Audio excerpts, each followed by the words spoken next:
अध्यक्ष महोदय, सगळ्यात आधी तर आपण जो वर्ल्ड कप जिंकला त्याबद्दल आपण ठराव मांडला आणि त्याबद्दल आपले अभिनंदन। खरं म्हणजे तमाम भारतीयांच्या हृदयाचे ठोके चुकवणारी वर्ल्ड कप फायनल आपण पाहिली। थरारक रोमांचक अनुभव होता आणि या विजयानंतर देशभरात अभूतपूर्व जोशही होता, आपण अनुभवला आणि सगळीकडे सेलिब्रेशनही झालं आणि त्यामुळे तमाम भारतीय चाहत्यांना जल्लोषाची संधी देखील भारतीय क्रिकेट संघाने दिली। आणि हे विश्वविजेते केवळ T20 क्रिकेटपुरते मर्यादित नाहीत, तर डोळ्यात स्वप्न घेऊन जिद्दीने त्यांच्या पूर्ततेसाठी अविरत कष्ट करणाऱ्या तमाम भारतीयांच्या आकांक्षाचं ते प्रतीक आहे। आणि म्हणून सूर्यकुमार यादवने बाउंड्री लाईनवर अफलातून कॅच घेतला, तोच टर्निंग पॉईंट ठरला।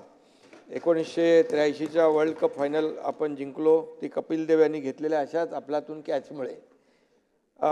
आणि तो कपिल ते तर तुम्हाला सांगतो नंतर, एकट्यामध्ये सांगतो। कपिलचा कॅच जसा अजरामर झाला तसाच काय म्हणजे सूर्यकुमारचा कॅचही अजरामर झाला। 140 कोटी भारतीयांना सेलिब्रेशनची अशी संधी भारतीय संघाने देत राहावी यासाठी त्यांना शुभेच्छा देतो। महाराष्ट्रातील 13.5 कोटी जनतेच्या वतीने भारतीय क्रिकेट संघाचं मनापासून मी अभिनंदन करतो। अध्यक्ष महोदय, राज्यपालांच्या अभिभाषणावरील चर्चेमध्ये 2 दिवस चर्चा झाली, त्यामध्ये अनेक सदस्यांनी भाग घेतला। त्यामध्ये विरोधी पक्षनेते विजय वडेट्टीवारजी, चेतन तुपे, सुभाष धोटे, संजय केळकर, जयंत पाटील आले नाहीत काय, सुनील प्रभू, रईस शेख, अतुल भातखळकर, अमित जनक, वैभव नाईक, रवी राणा, मनीषा चौधरी, लहू कानडे, बाबासाहेब पाटील, कैलास पाटील, देवराव होळी, प्राजक्त तनपुरे, बच्चू कडू, सुनील भुसारा, सहस्राम कोरोटे, प्रकाश आवाडे, हिरामन खोसकर, रोहित पवार, अजय चौधरी, विजय सिंग सावंत, विनोद अग्रवाल, अतुल बेनके, रमेश कोरगावकर, मुफ्ती मोहम्मद इस्माईल खलिक, कैलास गोरंट्याल, अबू आझमी, राजूभाई नवगरे, किशोर जोरगेवार आणि इतर काही लोकांनी भाग घेतला। त्यांची सगळ्यांची नावं मी घेत नाही, म्हणजे सर्व मान्यवर। अध्यक्ष महोदय, फेब्रुवारी महिन्यामध्ये आपण राज्याचा अंतरिम अर्थसंकल्प मांडला आणि त्यापूर्वी 20 फेब्रुवारीस राज्यपाल महोदयांचं अभिभाषण विधिमंडळात झालं होतं आणि राज्यपाल महोदयांनी केलेल्या त्या अभिभाषणावर या सभागृहामध्ये 2 दिवस चर्चाही झाली आणि या चर्चेमध्ये सन्माननीय सदस्यांनी भाग घेतला आणि आपले विचार मांडले आणि सर्वांनाच मी या ठिकाणी धन्यवादही देतो। एक सकारात्मक चर्चा घडवून आणली। काही लोकांनी आपले विचार सरकारच्या घेतलेल्या निर्णयाच्या बाजूने मांडले, काही विरोधात मांडले।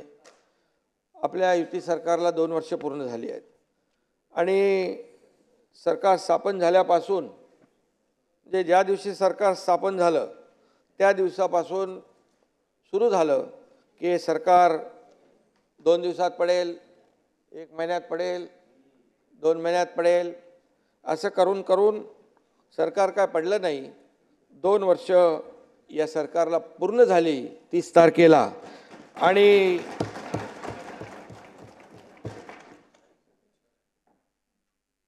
त्यावेळेस सरकार पडावं म्हणून अनेक लोकांनी पाण्यात देव ठेवले होते ते, आणि म्हणून याच्यामुळे सरकार काही पडलं नाही। परंतु सरकारची कामगिरी पाहून विरोधकांचे चेहरे मात्र पडले। 2019 मध्ये जनमत पायदळी काय म्हणाले तुम्ही? हो, आले ना, आता विधानसभेत कळेल ना। फेक नरेटिव्ह लोकांना फसवता येते, एकदा पुन्हा पुन्हा फसवता येत नाही।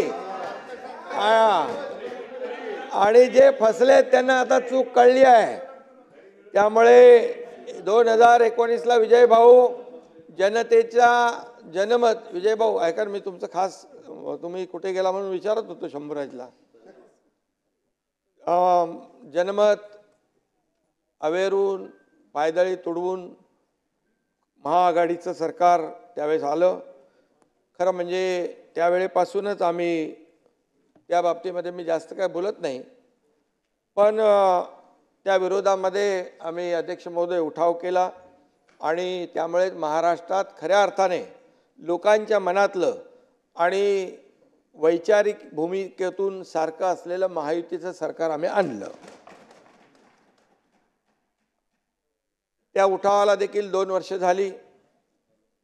सर्वसामान्यांच्या आयुष्यामध्ये आनंद निर्माण करणं हाच आमच्या सरकारचा ध्यास होता आणि आजही आहे. राज्याने अध्यक्ष महोदय आर्थिक, औद्योगिक आणि शैक्षणिक क्षेत्रात घोडदौड केली पाहिजे अशीच आमची इच्छा होती आणि आस होती. समाजातील विजयराव शेवटच्या घटकापर्यंत शासकीय योजनांचा लाभ पोचला पाहिजे यासाठी आमची धडपड होती. आपण पाहिली, शेतकरी, महिला, युवक यांच्या चेहऱ्यावर समाधान आणि आनंद दिसावा ही तळमळ होती आणि त्या प्रयत्नांमध्ये गेल्या 2 वर्षामध्ये आम्ही कुठे कमी पडलो नाही. प्रयत्नांची पराकाष्ठा केली आणि खऱ्या अर्थाने जो काही विचार आम्ही मांडला, मी आजही जे नेहमी सांगतो, छत्रपती शिवाजी महाराजांचा आदर्श डोळ्यासमोर ठेवून आम्ही कारभार करतोय आणि हिंदू हृदय सम्राट बाळासाहेब ठाकरे यांच्या विचारांचं सरकार आम्ही स्थापन केलं आणि त्यासाठी अहोरात्र आम्ही काम केलं. जनतेचा विश्वास देखील आज आम्ही या ठिकाणी पाहतोय की गेल्या 2 वर्षामध्ये जनतेसाठी केलेली कामं, घेतलेले निर्णय याचाही आम्हाला आनंदही आहे आणि अभिमान आहे. आणि विचार, विकास आणि विश्वास ही आमच्या यशाची त्रिसूत्री आहे हे मी या ठिकाणी अभिमानाने सांगेन. आमच्या काळामध्ये 9 अधिवेशनं पार पडली, 75 कॅबिनेट झाल्या, त्यात सुमारे 550हून विजयराव आकडा लिहून घ्या अधिक निर्णय आम्ही घेतले. खऱ्या अर्थाने या काळामध्ये बरेच वेताळ आडवे आले, परंतु आम्ही विकासाचा विक्रम करत गेलो हे मी या ठिकाणी नम्रपणे नमूद करू इच्छितो. इतके निर्णय यापूर्वी कधी झालेत का हे आपण आपल्या मनाशी विचार करा, पाहून घ्या, तपासून घ्या. कारण हे निर्णय आम्ही का घेऊ शकलो? कारण आम्ही घरात बसून नाही तर लोकांच्या दारात जाऊन, शासन आपल्या दारी नेलं, लोकांच्या दारात नेलं आणि कार्यकर्ता घरात नाही तर लोकांच्या दारात शोभून दिसतो ते काम आम्ही केलं. आणि म्हणून आम्ही घेतलेल्या वेगवान निर्णयाचे पडसाद देखील जनतेमध्ये उमटले आणि विधिमंडळ, खरं म्हणजे या विधिमंडळामध्ये देखील अनेक आपण चर्चा केल्या, अनेक निर्णय घेताना आपणही सहकार्य केलं, आपलेही विचार मांडले. हा विधिमंडळ हा लोकशाहीचा एक प्रमुख स्तंभ आहे.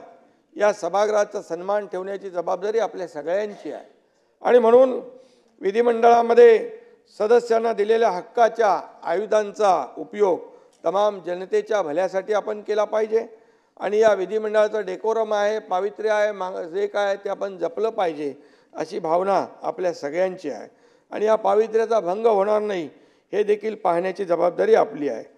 खरं म्हणजे विरोधकांना आपल्या जबाबदारीचं भान आहे की नाही मला माहीत नाही, परंतु सभागृहाच्या बाहेर विरोधक नेहमी आम्हाला शिव्याशाप, 2 वर्षामध्ये एकही असा दिवस गेला नाही अधिवेशनाचा की पायऱ्यांवर बसले नाहीत आणि सरकारला शिव्या दिल्या नाहीत, सरकारवर आरोप केला नाही. परंतु सभागृहात देखील तुम्ही आता शिव्या द्यायला लागलात. सभागृह हे सभागृहात देखील होतंय. घोषणा केली, ठीक आहे. आणि हे खरं म्हणजे दुर्दैव आहे. आज वरच्या सभागृहामध्ये जे काही झालं आहे काल, हे अतिशय दुर्दैवी चित्र आहे विजयराव. म्हणजे असं कधीही झालं नव्हतं, असं कधीही झालं नव्हतं ते काल घडलं. आणि म्हणून मी आपल्याला एवढंच सांगतो, आम्ही केलेल्या, नाही तुम्ही सभ्य आहात आणि केलेल्या कामामुळे अध्यक्ष महोदय तुमचा संयम सुटत असेल, पण विजयराव संयम राखा, विरोधक म्हणून काम करण्याची सवय लावून घ्या, कारण तुम्हाला यापुढे देखील विरोधीकडे बसायचं आहे विरोधामध्ये, हेही मी या ठिकाणी सांगू इच्छितो. लोकसभा निवडणुकीचं मगाशी म्हणाला आपण, लोकसभा निवडणुकीमध्ये अनिल देशमुख म्हणाले,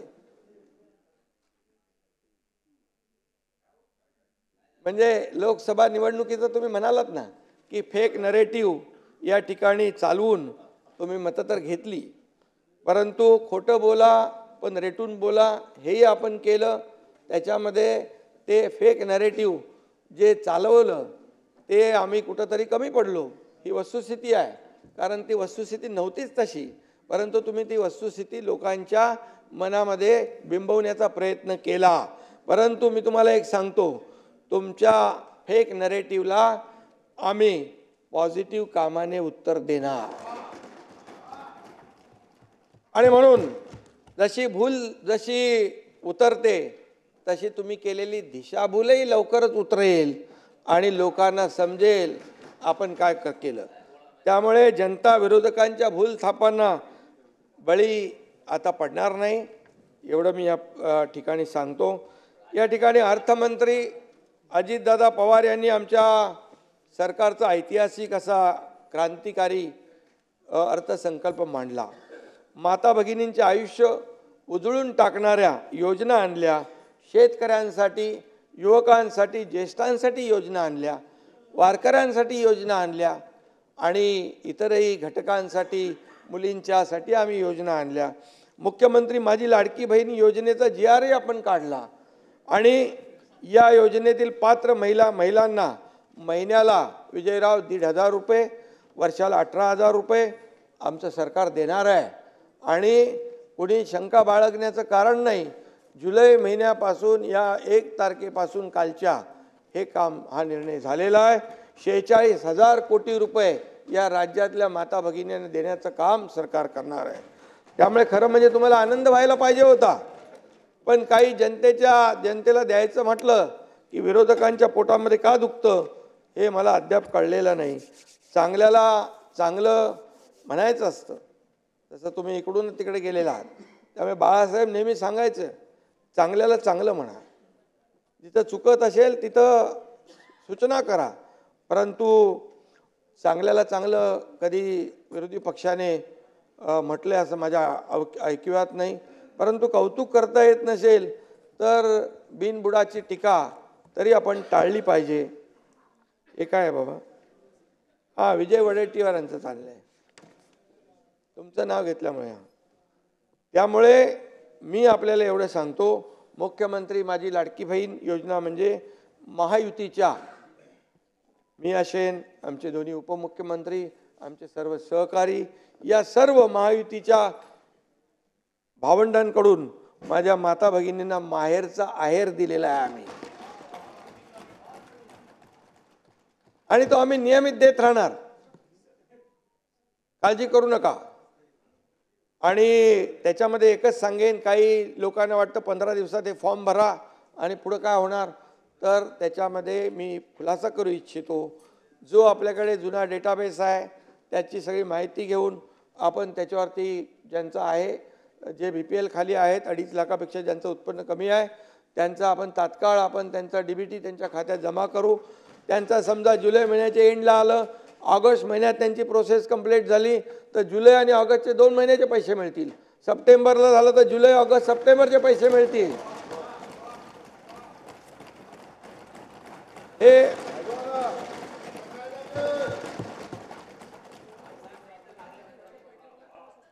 आणि त्याच्यामध्ये कोणीही आमच्या भगिनींकडून, बहिणींकडून कोणीही सरकारी कर्मचारी असेल, कोणी असेल त्यांनी पैसे घेण्याचा प्रयत्न केला, त्याला सस्पेंड करून जेलमध्ये टाकून देऊ. त्या माझ्या माता भगिनींना मी अगदी जाहीरपणे सांगतोय, कुणालाही 1 रुपया द्यायचा नाही, आणि जो मागत असेल त्याची तक्रार करा, त्याला जेलच्या आतमध्ये टाकून त्याला बाहेर येऊ देणार नाही. आता एकाला करून आलोय. आणि म्हणून तुम्ही आम्हाला इथे काय केलं, त्या दिवशी हेटाळणी केली. परंतु मी आपल्याला सांगतो विजयराव, तुम्ही इथे सभागृहात त्या मुख्यमंत्री माझी बहीण, लाडकी बहीण याच्यावर आरोप केले, हेटाळणी केली, परंतु बाहेर माझ्या बहिणी आल्या होत्या, त्यांनी माझी ओवाळणी करून राख्या बांधल्या. त्या बहिणींना मी धन्यवाद देतो.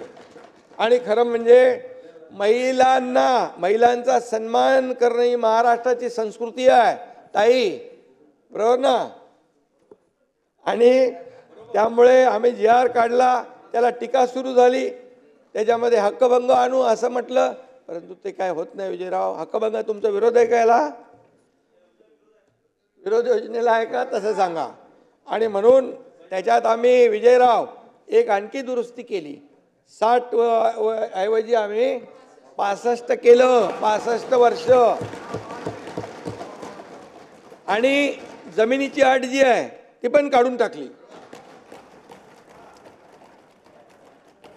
आणि त्यामुळे त्याच्यामध्ये काही लोक म्हणाले, अरे बहिणींचं, लाडक्या बहिणींचं, लाडक्या भावांचं काय, असं काही लोक म्हणाले.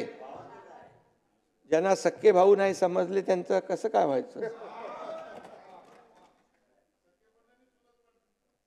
त्यांना लाडकी बहीण योजना कशी कळायची? पण आम्ही तेही केलं आम्ही विजयराव. लाडक्या भावांचा देखील आम्ही निर्णय घेतला. अप्रेंटिसशिप 10 लाख मुलांना देतोय आम्ही, 10 लाख. हे ऐतिहासिक निर्णय आहे. 6,000, 8,000, 10,000 रुपये महिन्याला. आणि म्हणून त्याची अंमलबजावणी तात्काळ झाली पाहिजे. यासाठी देखील त्याची व्यवस्था आम्ही करतोय. सध्या BPLचा डेटाबेस मी आताच म्हणालो त्याचा उपयोग करण्याला सांगितलंय. म्हणजे नोंदणीसाठी महिलांच्या मोठ्या रांगा लागणार नाहीत, त्यांची गैरसोय होणार नाही भगिनींची, याची देखील आम्ही काळजी घेतोय. आणि म्हणून आज मी आपल्याला एवढंच सांगतो की राज्यातल्या महिलांना देखील मी आश्वस्त करू इच्छितो की तुम्हाला या योजनेमध्ये कुठेही अडचण येणार नाही, येऊ दिली जाणार नाही. कुणी विचार करण्याची आवश्यकता नाही की 15 दिवसात नाही भरलं तर योजना गेली. आम्ही सगळे भाऊ आपल्या सोबत आहोत, एवढीच या ठिकाणी मी आपल्याला खात्री देतो. आणि त्यामुळे काळजी करू नका. खरं म्हणजे ज्या घरातली, अध्यक्ष महोदय, लक्ष्मी सुखी, त्या घरातली समृद्धी पक्की. मुख्यमंत्री माझी लाडकी बहीण योजना जाहीर केल्यानंतर या ठिकाणी जे काही वातावरण आपण पाहिलंय बाहेर, जो काही आमच्या महिला भगिनींमध्ये एक उत्साह आहे, त्याच्यामध्ये आम्ही चिंता होती प्रत्येकाला, महिलांना, भगिनींना गॅस सिलेंडरची, ती देखील आम्ही वर्षाला 3 गॅस सिलेंडर मोफत देण्याचा निर्णय आम्ही घेतला.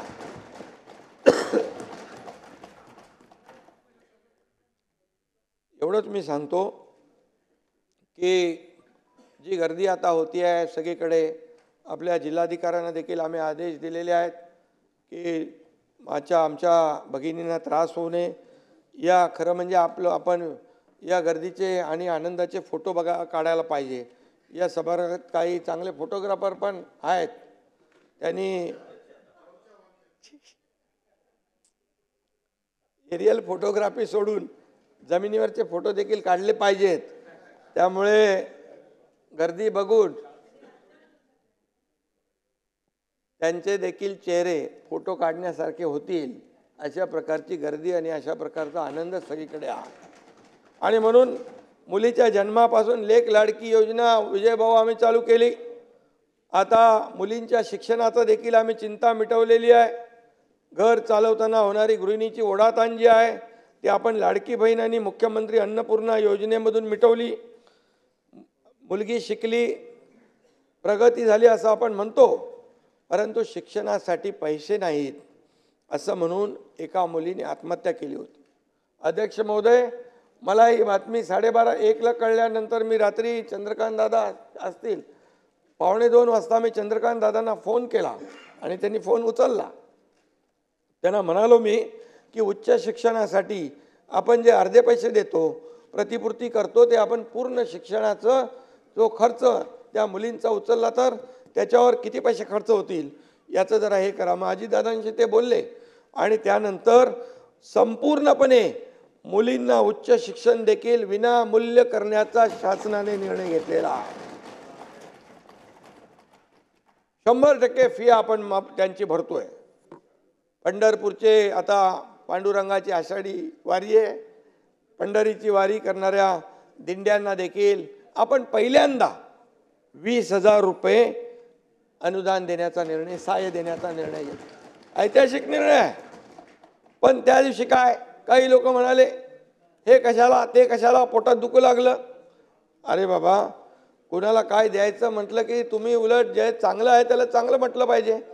त्यात देखील पोट दुखायला लागलं, कारण त्यांना द्यायची कधी माहिती नाही. लेना बँक आहे, देना बँक नाही. इथं दोन्ही हाताने आम्ही देतो. आणि तुकाराम महाराज म्हणाले, नाही निर्मळ मन तर काय करील साबण. विरुद्ध काय, तुम्हाला नाही वैयक्तिक बोलत मी. जयंतराव कुठे गेले? हो देशमुख साहेब, जयंतरावांना बोला ना. विरोधकांची गत तशीच झाली आहे. पण अध्यक्ष महोदय, आमच्या निर्णयामुळे वारकरी खुश आहेत, आनंदी आहे. फक्त पैशासाठी नाही आहे. हा पैशाने विषय मिटत नसतो. पैसे देऊन काही ते पुरत नसतात आयुष्यभर. पण वारकऱ्यांसाठी आम्ही सेवा सुविधा पुरवतोय, वारीचा मार्ग आम्ही सुसह्य करतोय.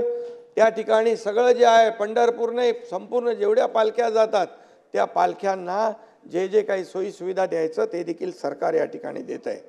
खरं म्हणजे ही वारी ही आपल्या सांस्कृतिक वैभवाचं प्रतीक आहे अध्यक्ष महोदय. आणि हे वैभव आपल्याला फक्त जपायचं नाही, तर ते अधिक आपल्याला समृद्ध करायचं आहे. खरं म्हणजे त्या काळात मला माहीत आहे की कोविडच्या काळामध्ये आषाढी वारी बंद केली. IPL सुरू होतं, आषाढी वारी बंद केली. पण आमचं सरकार आल्यानंतर सगळे सण उत्सव परंपरा आम्ही सगळं ओपन केलं. कारण शेवटी विकास होतो ना. मी मुख्यमंत्री नव्हतो ताई मी. आणि कसं आहे, खरं म्हणजे तुम्ही, अरे बाबा विजयराव तिकडे काही होतच नव्हतं. आणि तशी वागणूक होती म्हणून एक आला मग दुसरा पण आला. तुम्हाला पण अनुभव आहे ना. त्यामुळे मी एवढंच सांगतो, हे महाराष्ट्राचं वैभव जपणारं, महाराष्ट्राची संस्कृती वाढवणारं हे सरकार आहे. तुकोबारायांचा आणखी एक अभंग आहे विजयराव, भले देऊ कासेची लंगोटी, नाटाळाच्या माती हाणू काठी. माझं नाही, तुकारामांचं. विरोधकांना याचा अर्थ मला सांगण्याची आवश्यकता वाटत नाही. समजदार आहात आपण. तुम्ही आपल्यावर वैयक्तिक घेऊ नका. आपला देश हा तरुणांचा देश आहे आणि तरुणांच्या हाती देशाचं अध्यक्ष महोदय भवितव्य आहे. त्यामुळे तरुणांना देखील युवा कार्य प्रशिक्षण योजना आम्ही आणली आहे, मुख्यमंत्री युवा कार्य प्रशिक्षण योजना. खरं म्हणजे काही लोकांचा अजेंडा होता फक्त काय, लेक लाडकी नाही, लाडकी बहीण नाही, लेक लाडका. त्याच्यावर मी काय जास्त बोलत नाही. आणि माझं कुटुंब आणि माझी जबाबदारी, आमची जबाबदारी अख्खा महाराष्ट्र आहे.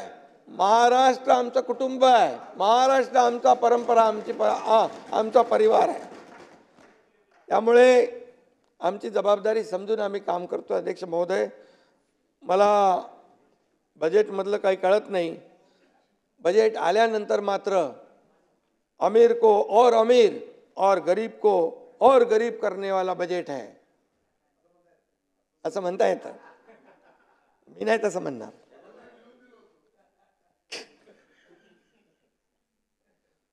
तसं सांगणारे मुख्यमंत्री पण या राज्याने पाहिलेत.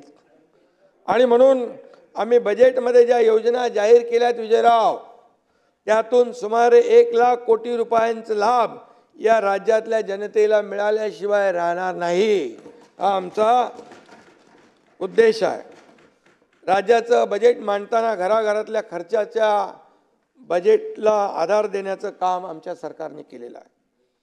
पसायदानातील जो जे वांचील तो ते लाहो हा विचार आमचं सरकार लागू करतंय, या योजनांसाठी पैसे कुठून येणार असा प्रश्न शंकासूर विरोधकांना पडला. म्हणजे अनेक लोकांनी विचारलं कुठून येणार, पण सरकारचं एकच उत्तर आहे, इच्छा तिथे मार्ग. इच्छा असली पाहिजे, इच्छा असेल तर मार्ग दिसेल. आणि म्हणून आम्ही हा जो निर्णय घेतलेला आहे, जनकल्याणाच्या इच्छाशक्ती आणि निर्धार सरकारकडे आहे आणि हे सरकार शब्द पाळणार आहे. हे सरकार पळणार नाही, हे सरकार शब्द पाळणार आहे. आणि म्हणून जनतेचा विश्वास देखील आमच्यावर आहे. त्यामुळे या तुमचंच नाव मगाशी घेतलं मी. जयंतराव कुठे गेले?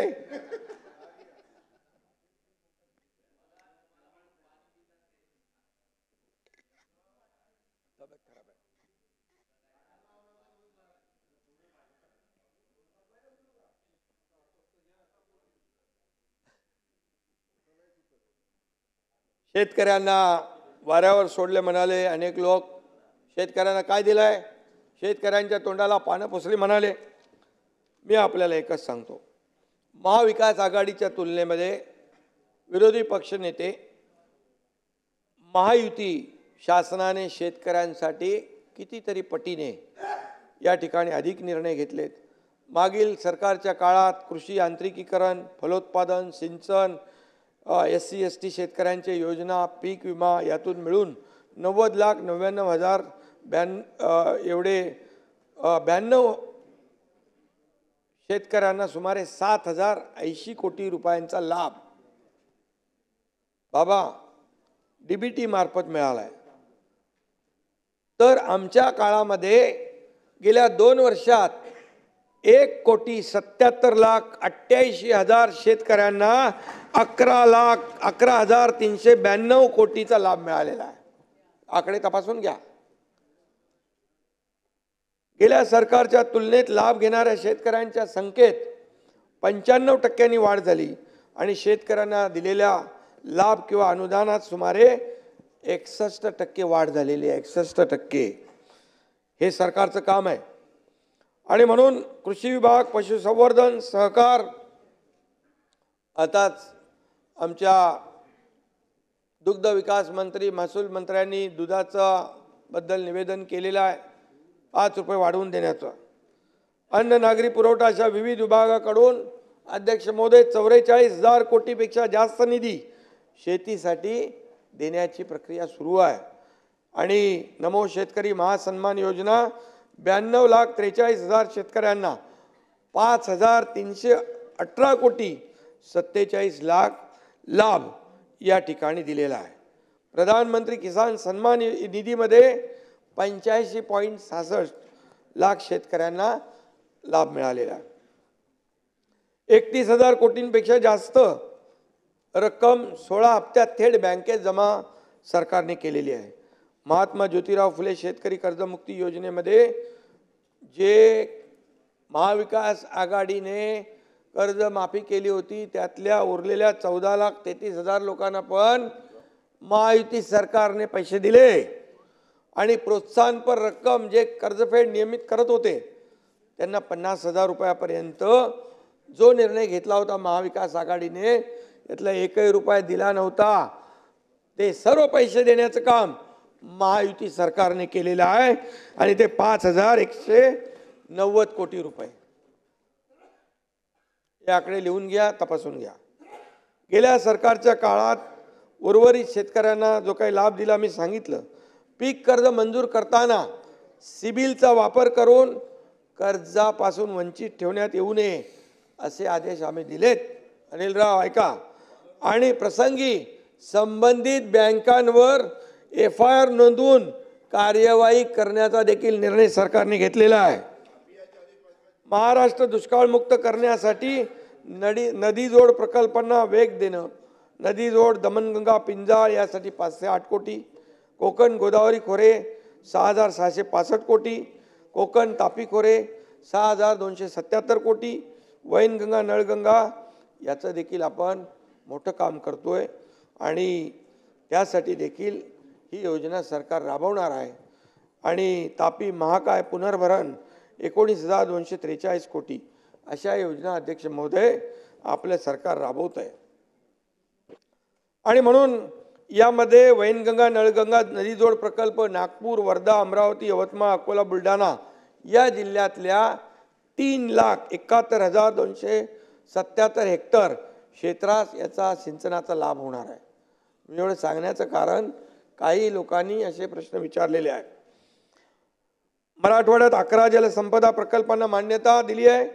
13,677 कोटींचा सुधारित वाढीव खर्च देखील मंजूर आपण केलेला आहे। अध्यक्ष महोदय, पश्चिमी नदी वाहिनी नद्यांचे समुद्रात जाणारे पाणी गोदावरी खोऱ्यात वळविण्याचा देखील आपण निर्णय घेतला आहे। त्यामध्ये पाणी वळवण्याची 14,040 कोटींची योजना आपण राबवतोय। कोकणातलं सिंचन वाढवण्यासाठी समुद्रात वाहून जाणारं पाणी 67 TMC बंधारे घालून जे काय उपाययोजना करून त्या ठिकाणी कोकणातला सिंचनाचा अनुशेष भरून काढण्याचा निर्णय देखील आपला सरकार घेत आहे। आणि म्हणून मी आपल्याला सांगतो, जलयुक्त शिवार योजना, देवेंद्रजी मुख्यमंत्री होते तेव्हा जलयुक्त शिवार योजना एक शेतकऱ्यांना वरदान ठरणारा निर्णय होता। तो आपल्या काळामध्ये बंद केला, त्याची चौकशी सुरू केली, मिळालं काय? खोदापाड निकला चुवा। आणि शेतकऱ्यांना हिताचा निर्णय आपण रद्द केला, पण आपलं सरकार आमचं महायुतीचं आल्यानंतर ते पुन्हा चालू केलं। आता दुसरा टप्पा 5,548 गावामध्ये सुरू केलेला आहे। 5,548 मागील सरकारच्या काळात जलसंपदा प्रकल्प जवळपास मृत झाले होते। आता इथं अजितदादा आहेत, किती आपण सुप्रमा दिल्या? 3-4 लोक, 3-4 पण नाही दिल्या। आणि आपल्या सरकारमध्ये 121 सुप्रमा दिल्या सिंचनाला, नवीन सिंचन प्रकल्पांना। लाखो हेक्टर जमीन ओलिताखाली येणार आहे। आणि म्हणून या ठिकाणी अवर्चन प्रवण भागासाठी देखील वरदान ठरणारा 50 वर्ष रखडलेला निळवंडे सिंचन प्रकल्प मोदी साहेब स्वतः आले होते। जयंतराव जलसंपदा मंत्री होते ना तुम्ही, तुमच्या काळात काय झालं? का पळाले? खरं ऐका ना जरा, आकडे पण मी बोलतोय, जे आकडे सांगतोय ते पण तपासून घ्या। आणि म्हणून या ठिकाणी या प्रकल्पाच्या माध्यमातून 182 दुष्काळी गावातील 68,878 हेक्टर क्षेत्रावर सिंचन क्षमता निर्माण होणार आहे। जयंतराव नाही ते जाऊन आलेत ना बाहेरून आता।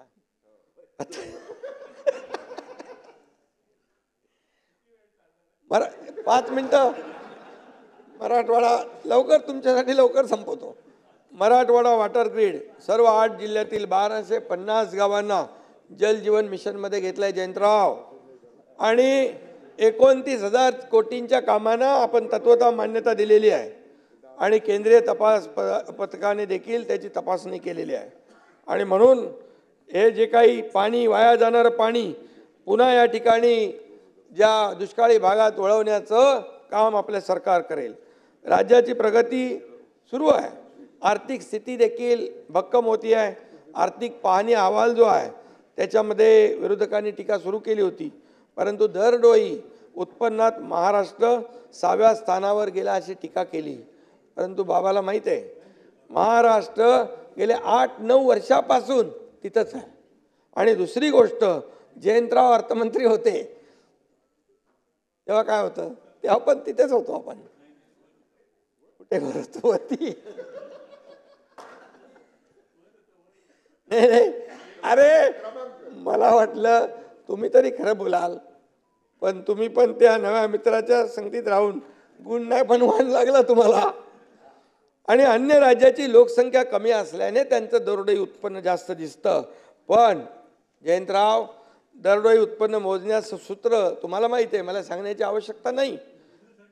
GSDP जी आहे आपली एकूण स्थूल उत्पन्न 40.5 लाख कोटी एवढं आपलं आहे।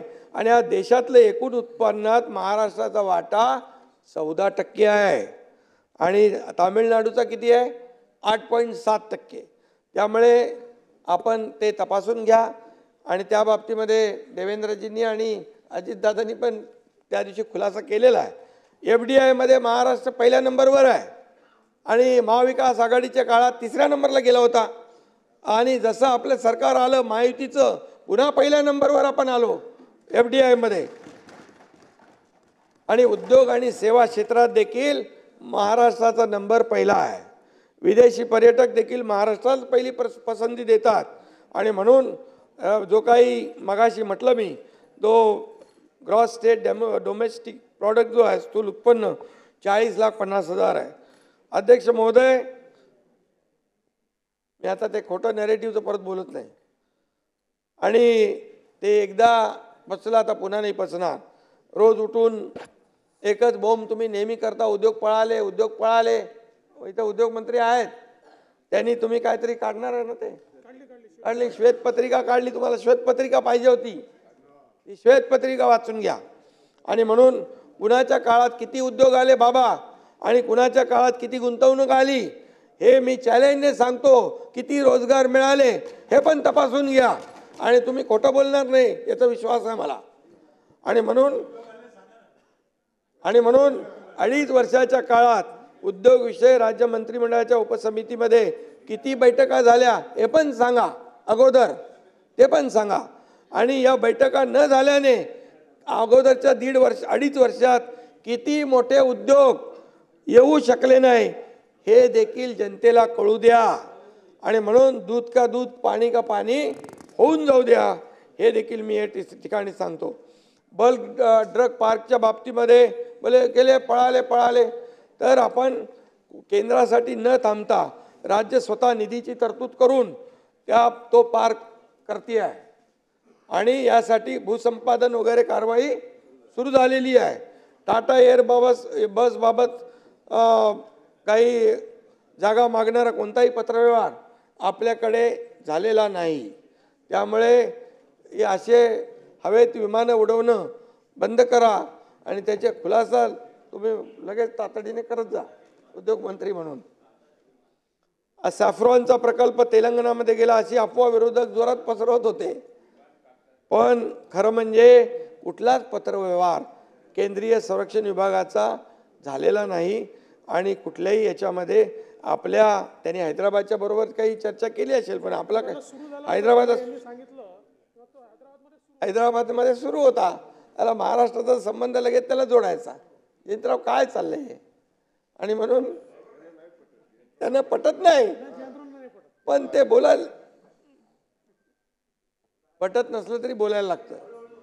विरोधकांनी खरं म्हणजे आपल्याच राज्याची अशा प्रकारची बदनामी थांबवली पाहिजे।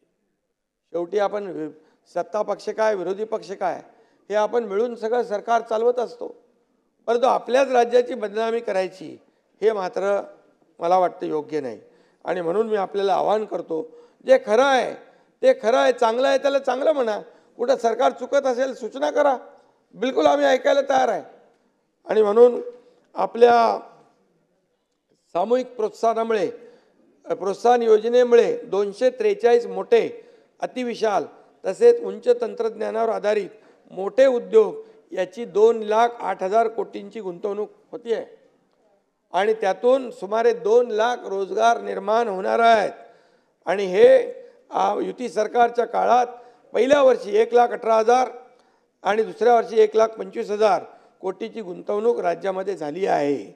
आज महाराष्ट्र मगाशी म्हटल्याप्रमाणे FDIमध्ये 1 नंबरला आहे आणि देशात झालेल्या एकूण गुंतवणुकीपैकी पृथ्वीराज बाबा 30% गुंतवणूक केवळ फक्त महाराष्ट्रामध्ये झालेली आहे। दाखवा तुम्हाला सगळं देतो ना हिशोब। राज्याची $1 ट्रिलियन इकॉनॉमी व्हावी यासाठी सेमीकंडक्टर, FAB, LCD, LED, सौर cell, battery, hydrogen, fuel cell, pharma, chemical अशा उद्योगांना जास्तीत जास्त आपण प्रोत्साहन देतोय। किमान 10,000 कोटी गुंतवणूक आणि 4,000 रोजगार देणाऱ्या अशा उद्योगांना प्रणेता उद्योग ठरवून विशेष इन्सेंटिव्ह देण्याचा आपण निर्णय घेतलेला आहे। त्यामुळे येणाऱ्या काळात 1,00,000 कोटी गुंतवणूक आणि 50,000 रोजगार निर्माण होतील अशा प्रकारची तरतूद आहे. दावोसला देखील आपण गेलो त्यावेळेस $5,00,000 कोटी सामंजस्य करार झाले. त्यापैकी पहिल्या वर्षात झालेल्या करारापैकी 70% प्रकल्प उभारणी सुरुवात झाली आहे. भूखंड वाटप देखील त्याला झालेलं आहे, तपासून घ्या. जेम्स अँड ज्वेलरी प्रमोशन काउन्सिलचा अहवाल यामध्ये 2022-23 मध्ये मुंबईतून 1,71,688 कोटीची निर्यात झाली. विजयराव आकडा बघा, 1,71,688 कोटींची निर्यात मुंबईतून झाली आणि सुरतमधून फक्त 4,560 कोटींची निर्यात झाली. निर्यातीचं हे प्रमाण देशाच्या एकूण निर्यातीच्या 97.15% आहे. 97.15%. गुजरातचं असं म्हणता आपण, सगळं गेलं तिकडे. गुजरातचं प्रमाण 2.58% आहे. यावर मुंबई या सेक्टरमध्ये किती पुढं आहे हे लक्षात ठेवा. खोटं नरेटिव्ह करून सारखं फसवणूक नाही करता येणार. आणि म्हणून या खऱ्या अर्थाने आपल्या राज्याला बदनाम करण्याचं काम करता कामा नये. आणि म्हणून MIDC मार्फत जेम्स अँड ज्वेलरी पार्क आपण उभारतोय नवी मुंबईमध्ये. आणि या क्षेत्रातील शिखर संस्था gems and jewellery export council ही माफे येथे 21 एकर जागेवर पार्क उभारती आहे. आता मोठा बिझनेस होईल. त्याचबरोबर केसरकर इकडे आहेत, ते मध्ये जर्मनीला गेले, तिथं 4 लाख रोजगार विविध सेक्टरमध्ये आपल्या राज्यातल्या मुलांना मिळणार, तरुणांना मिळणार. त्यासाठी MOU करारनामा सही करून आलेली आहेत. 4 लाख मुलांना गॅरंटेड रोजगार देण्याचं काम देखील सरकार आपलं करणार आहे. ते पण शिकवतो, ते जर्मन भाषेमध्ये शिकवणार पण.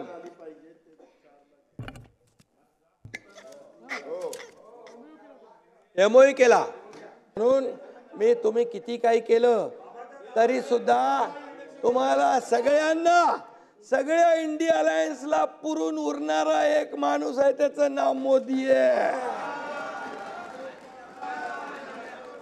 आता मी सांगतो राज्यपाल, चला. आणि म्हणून अरे नाही आटू शकत.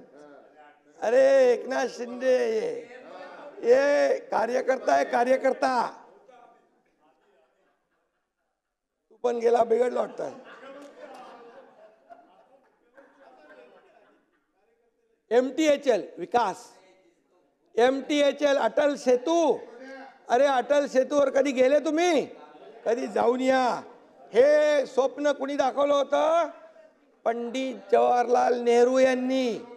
पंडित नेहरूंनी स्वप्न दाखवलं, बरोबर आहे.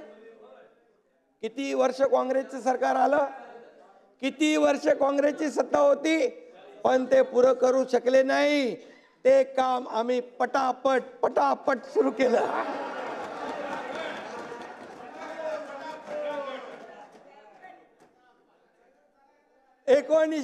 बघा अटल सेतूला जा. नाना पटोले कुठे गेले? बाहेर गेले का? गेले कुठं? बोले ते मला त्यांनी फोन केलेला, अटल सेतूला जातोय. बोले जा, बघा जरा गाडी चालून बघा, बसून बघा आणि त्याला मला फीडबॅक द्या. मला बोलले भेगाव पडलेले आहेत. मला कुठं पडलेले आहेत? अरे बोले अटल सेतूवर. मी लगेच मुखर्जींना फोन केला. मुखर्जी म्हणाले साहेब अटल सेतूवर नाही, अटल सेतूचा खालचा जो अप्रोच रोड आहे ना त्याच्यावर थोडे क्रॅक आलेत, ते आपण ताबडतोब खाली हो अप्रोच रोडला, तर ते आपण हे बघा हे अटल सेतू एकतरी भेग आहे का ह्याच्यात? हे बघा पाण्यासारखा रस्ता एकदम. हे बघा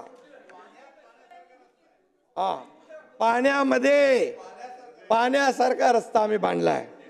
अध्यक्ष महोदय, 1970च्या निवडणुकीमध्ये गरिबी हटाव असं काँग्रेस म्हणाली होती. गरिबी हटली का?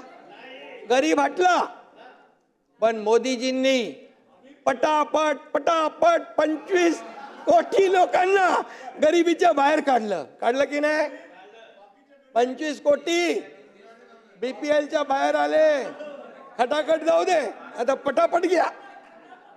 आणि म्हणून त्यामुळे अरे अरे सुन ना, बाबा गोरंट्याल, कैलाश गोरंट्याल सुन ना. कोणी तर कुठंतरी कोणीतरी म्हणाला, मी नाव घेत नाही, इधर से आलू डालो उधर से सोना निकालो.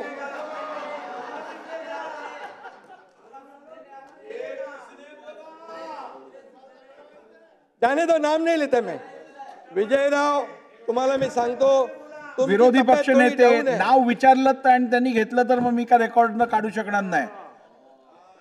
नाव विचारलं आणि त्यांनी घेतलं तर मग रेकॉर्डवरती ठेवायला लागेल. जयंतराव बाबा आहे तिथे, नाना पटोले नाही आहेत, पण विजयराव ज्या पोटतिडकीने बोलतात, एकदम, जरा त्यांची आता तब्येत खराब आहे पण घसा फाडून बोलतात, त्यामुळे आता बाकी लोकांपेक्षा सगळी कॉम्पिटिशन वाढली आणि ते सगळ्यात पुढे गेलेले आहेत. आणि विजयराव, तुम्हाला आमच्या शुभेच्छा आहेत. नाना गेला फील्डमध्ये. आणि मी आपल्याला एवढंच सांगतो विजयराव, मला तुमच्याकडून अपेक्षा नव्हती. जे शहीद झाले, साळसकर, कामटे, ओंबळे, करकरे, या करकरेंना अजमल कसाबची गोळी लागली की नाही अशी शंका तुम्ही निर्माण केली, उत्पन्न केली. आणि तुम्हाला विजय भाऊ, शेतकऱ्यांपेक्षा, आपल्या शहीदांपेक्षा दहशतवाद्यांच्या बद्दल एवढी चिंता आणि कणव कशी का असू शकते? खरं म्हणजे मला तुमच्याकडून अपेक्षा नव्हती. करकरे, साळसकर, कामटे, ओंबळेने तर कसाबच्या अख्ख्या गोळ्या पोटात घेतल्या पण त्याला सोडलं नाही. हा ओंबळे हे शहीद झाले, त्यांच्या शहादतवर तुम्ही शंका निर्माण करता. ही अपेक्षा नव्हती. आणि दुसरी गोष्ट, इक्बाल रिप्लाय होऊ दे ना, रिप्लाय होऊ दे. काय झालं? तुम्ही बोलले ना, काय झालं? काय तुम्ही बोलले ना, नाही काय झालं ते तर सांगा. आणि म्हणून पण त्यांचा रिप्लाय होऊ दे ना. अध्यक्ष महोदय, रिप्लाय पूर्ण करू दे. अध्यक्ष महोदय, तुम्ही नंतर बोला. तुमच्या भाषणामध्ये मी आलो नाही, तुम्ही नंतर बोला. रिप्लाय होऊ दे, रिप्लाय होऊ दे, रिप्लाय होऊ दे ना. रिप्लाय पूर्ण होऊ दे. रिप्लाय पूर्ण होऊ द्या. रिप्लाय पूर्ण झाल्यावर बघू ना आपण. त्यांचा रिप्लाय तर होऊ दे. कामकाज नियमाप्रमाणे होणार. तुमच्या नियमाप्रमाणे होणार कामकाज. अध्यक्ष महोदय, विरोधी असं नाही चालत. तुम्ही दरवेळेला असे आरोप करणं योग्य नाहीये. आपण बसा. विरोधी पक्ष नेते बसा. आपण बसा. बसा. अध्यक्ष महोदय, मी तुम्हाला संपूर्ण न्याय देणार. त्यांना न्याय द्या. संपूर्ण न्याय देणार. आपण बसा. तुमची विजयराव तब्येत ठीक नाही, जास्ती जोरात बोलू नका, त्रास होईल आम्हाला, आम्हाला त्रास होईल. तर इक्बाल मुसा हा बॉम्बस्फोट मधला कन्व्हिक्टेड आरोपी, बरोबर, तो आपल्या लोकांच्या प्रचारामध्ये कसा काय फिरू शकतो? कसा काय फिरू शकतो? देशद्रोही, याचा देखील विचार, ते तुमच्याकडे नाही, तुम्हाला बोलत नाही मी, पण ही वस्तुस्थिती आहे. आणि म्हणून अध्यक्ष महोदय, मी वैयक्तिक कोणी काही घेऊ नये. जे चर्चा झाली त्याच्या अनुषंगाने एक देशभक्त म्हणून आपल्या राज्यातले पोलीस, त्यांची शहादत झाली, ते शहीद झाले. मुंबईला सुरक्षित ठेवण्यासाठी स्वतःच्या प्राणांचा बलिदान त्यांनी दिलं. त्यांच्याबद्दल आपल्याला अभिमान असला पाहिजे, हेच माझं बोलण्याचा तात्पर्य होतं. आणि त्याचबरोबर काही लोकांनी, आता इथं तर कोण गेले, पळाले सगळे, मराठी भाषेचा मुद्दा उचलून, मराठी भाषेला अभिजात भाषेचा दर्जा त्याचं काम चालू आहे आणि केसरकर आणि लवकरच होईल. तुम्ही तुम्ही तुम्ही होते ना तेव्हा, तुम्ही हां, तर त्यामुळे त्याच्यावर मी डिटेलमध्ये जात नाही. केसरकर आणि आम्ही तिघही यासाठी कटिबद्ध आहोत.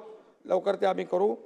त्याच्यामध्ये मी पूर्ण माहिती याच्यामध्ये जी कमिटी केलेली आहे ती ज्ञानेश्वर मुळे यांच्या अध्यक्षतेखाली ती पाठपुरावा करते आहे. केंद्राने काही सुधारित निकष केले आहेत त्याची माहिती देखील आपण देतोय आणि हा लवकरच आपला हा मराठी भाषेला अभिजात भाषेचा दर्जा देण्याचा निर्णय आम्ही लवकर करून घेऊ अशा प्रकारचं इथे मी आश्वासन देतो. त्याचबरोबर आपल्याला सांगतो बाबा, मुंबईला सर्वांना अभिमान वाटेल असं देखणं मराठी भाषा भवन आपण बांधतोय आणि ऐरोलीला मराठी भाषा उपकेंद्र देखील बांधतोय. येत्या 25 वर्षात मराठी भाषा ही ज्ञान आणि रोजगाराची भाषा व्हावी अशा प्रकारचं धोरण व्यापक आपलं सरकार या ठिकाणी प्रयत्न करते आहे. अध्यक्ष महोदय, यामध्ये जयंतरावांनी म्हटलं होतं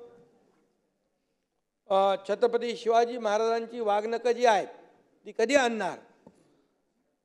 ब्रिटनच्या म्युझियमशी सामंजस्य करार केला आहे. सुधीर भाऊ 2-3 वेळा तिकडे जाऊन आलेले आहेत आणि तिथं लवकरच ही वाघनखं आपल्याला पाहायला नक्की मिळतील जयंतराव. आणि विधानसभेच्या अगोदर नाही, आता या महिन्यामध्येच आपल्याला मिळतील वाघनखं आणि त्या वाघनखाचा योग्य वापर आम्ही नक्की करू. आणि अरे लोकांमध्ये स्फूर्ती आणि जागृती आणण्यासाठी ठिकठिकाणी त्यांना ती वाघनखं दर्शनाला ठेवू. आणि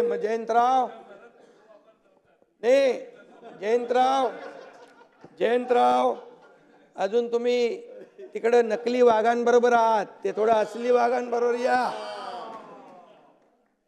जयंतराव आपले मित्र आहेत. शालेय गणवेशाच्या बाबतीमध्ये तर यांनी सांगितलंय, शालेय गणवेशचं कुठं आणलं रे आणि कपडे चांगली क्वालिटी. रोहित, क्वालिटी बघा, क्वालिटी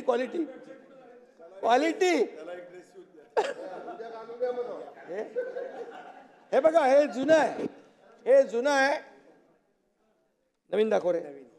हे बघा, हे नवीन आहे, ही नवीन क्वालिटी बघा, ही नवीन. हे घ्या, हे दोन्ही घ्या. नाही, ऐका दिली आहे, परवानगी दिली आहे. क्वालिटी परवानगी घेतलेली आहे मी. नाही, त्याला पाठवतो, त्याचा ड्रेस शिवून पाठवतो.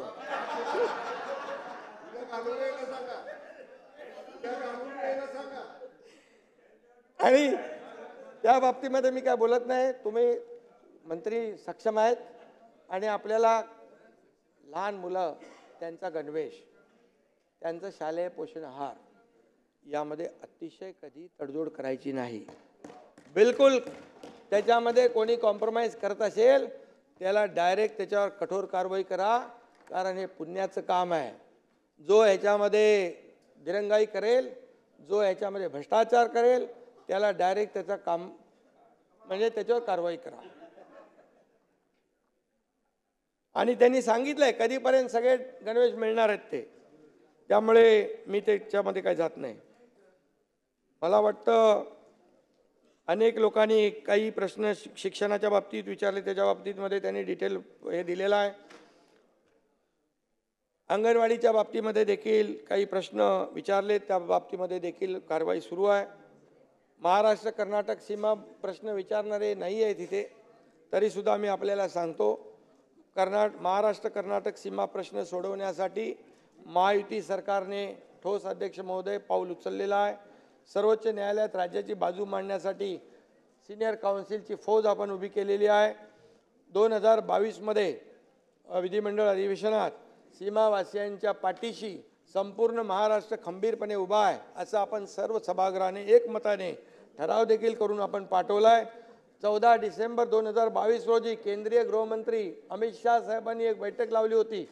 मुख्यमंत्री आणि आम्ही होतो आणि तिकडचे पण मुख्यमंत्री होते, त्यांना देखील सांगितलं, संयुक्त बैठक घेतली. पुन्हा एकदा एकत्रित बैठकीसाठी आम्ही आग्रह धरू आणि त्याचबरोबर त्या सीमा आंदोलनातील हुतात्म्यांना आपण 10,000 रुपये निवृत्ती वेतन देत होतो, त्याची रक्कम वाढवून आपण 20,000 रुपये केलेली आहे.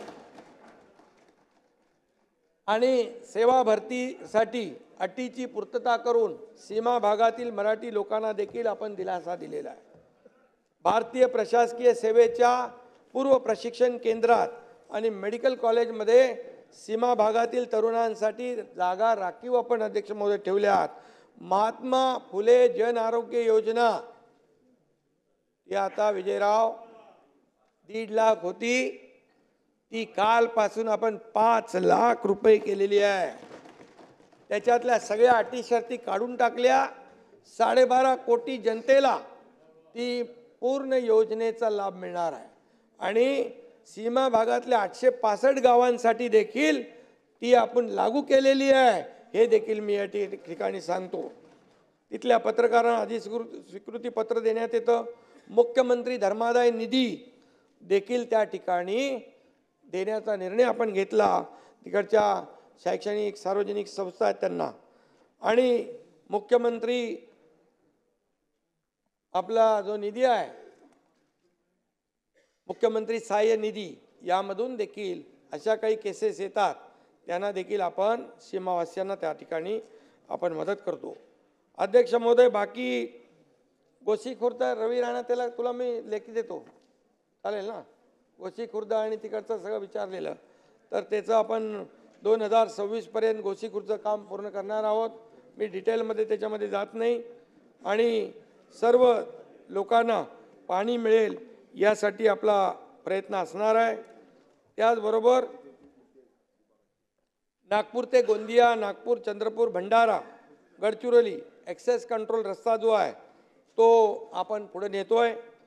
ज्या ठिकाणी शिंदखेड राजा शेगाव त्या भूसंपादनामध्ये काही शक्तिपीठ जे आहे आपलं नागपूर ते गोवा, त्याच्यामध्ये देखील काही अडथळे आहेत, काही लोक विरोधात आहेत, काही लोकांनी विरोध केला आहे. मी एवढंच सांगतो, समृद्धी महामार्गाला देखील सुरुवातीला विरोध करवला गेला, परंतु आम्ही शेतकऱ्यांना विश्वासात घेऊन आम्ही तो समृद्धी केला आहे, संमती घेऊन केलेला आहे.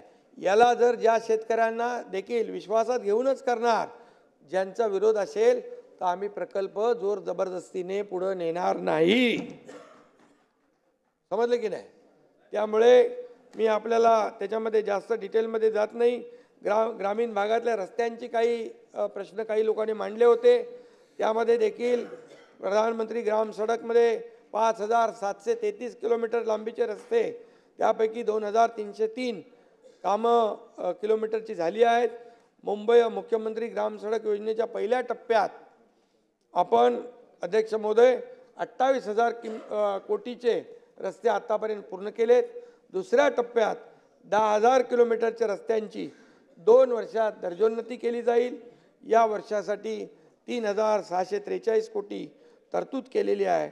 आणि ग्रामविकास आणि PWDचं MSSIDC याच्या माध्यमातून देखील अनेक रस्ते आपण त्या ठिकाणी करतोय.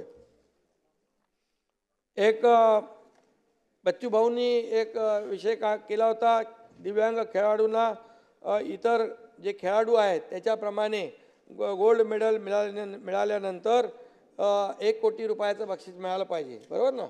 ते देखील आपण दिव्यांग आणि इतर खेळाडूंमध्ये फरक करणार नाही, आपण एक समान करू आणि त्यांना देखील प्रोत्साहन देऊ.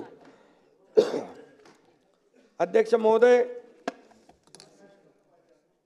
मुख्यमंत्री आता आपण पंढरपूरच्या आषाढीचं जे केलेलं आहे,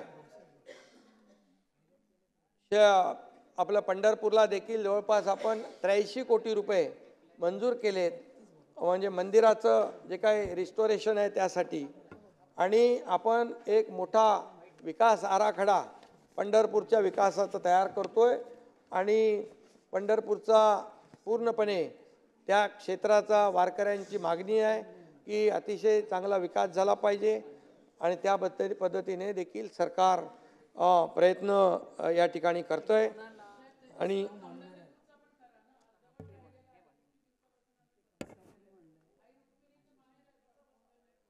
हा ते घेऊ आपण.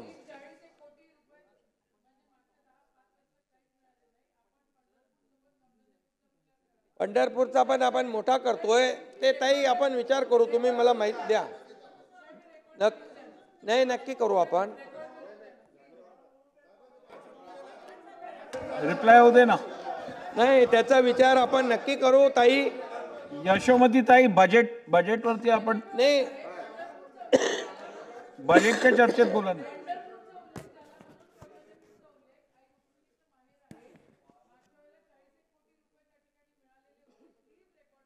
बिलकुल करू असं कसं? आपण.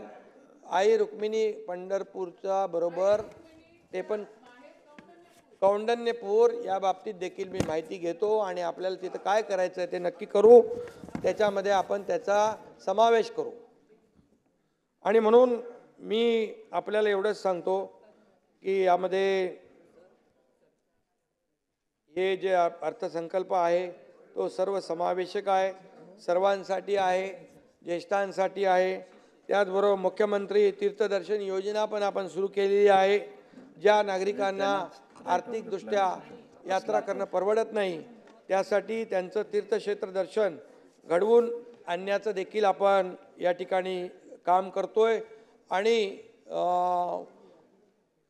विजयराव तुम्हाला नाही लवकर त्याची गरज पडणार, परंतु विधानसभेच्या नंतर काही लोकांना आवश्यकता तीर्थाटन करण्याची पडू शकते. त्याची तजवीज आपल्या सरकारने करून ठेवलेली आहे. तुम्ही आपल्यावर कोणावर घेऊ नका, ज्येष्ठ लोकांनी. तर त्यामुळे त्याचा देखील लाभ आपल्याला नक्की मिळेल. मी आपल्याला एवढंच सांगतो अध्यक्ष महोदय, शेतकरी, कष्टकरी, वारकरी, काय रे यंत्रमाग धारकांचा, हा ते एक बाकी राहिलं होतं, जे आपण 1 रुपया आणि 75 पैसे जे केलेलं आहे ते वीज बिलाचं, ते आजच मी फोन केला होता आणि ते ऑनलाईन वगैरे प्रक्रिया रद्द करण्यासाठी सांगितलेलं आहे आणि ताबडतोब त्यांना त्याचा बेनिफिट झाला पाहिजे असा प्रकारचा निर्णय या ठिकाणी मी दिलेला आहे. आणि संजय केळकर यांनी एक, कुठे गेला तुमचा कागद? झालं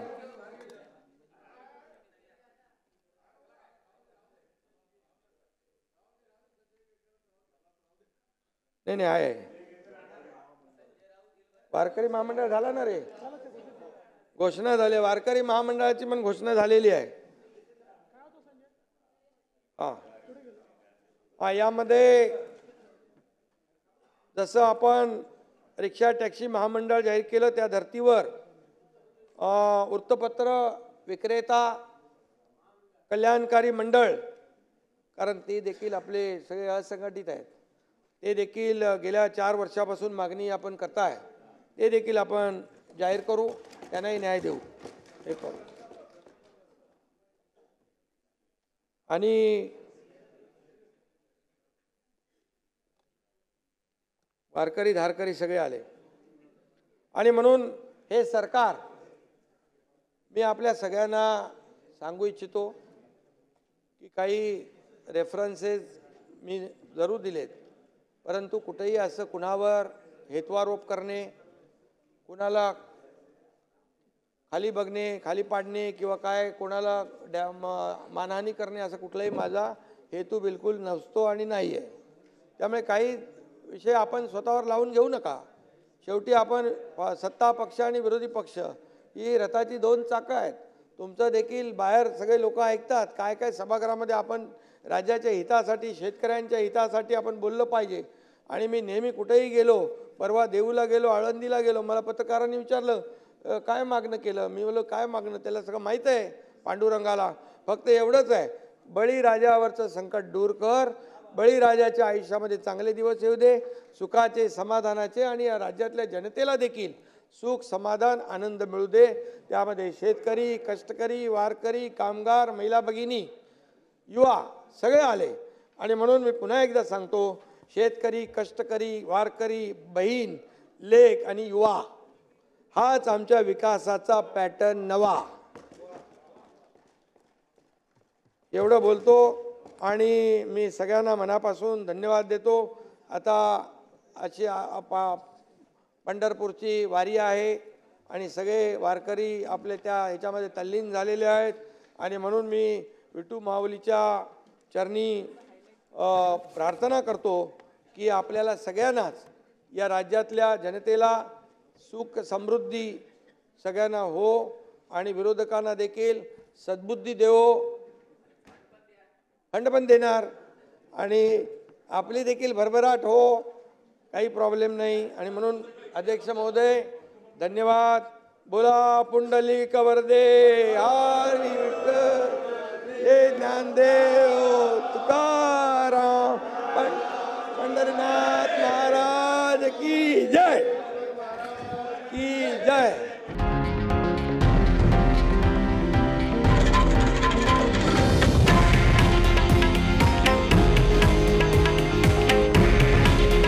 हे आहे देशातील नंबर 1 न्यूज नेटवर्क आणि आपण पाहत आहात TV9 मराठी. काळजी तुमची, हित महाराष्ट्राचं.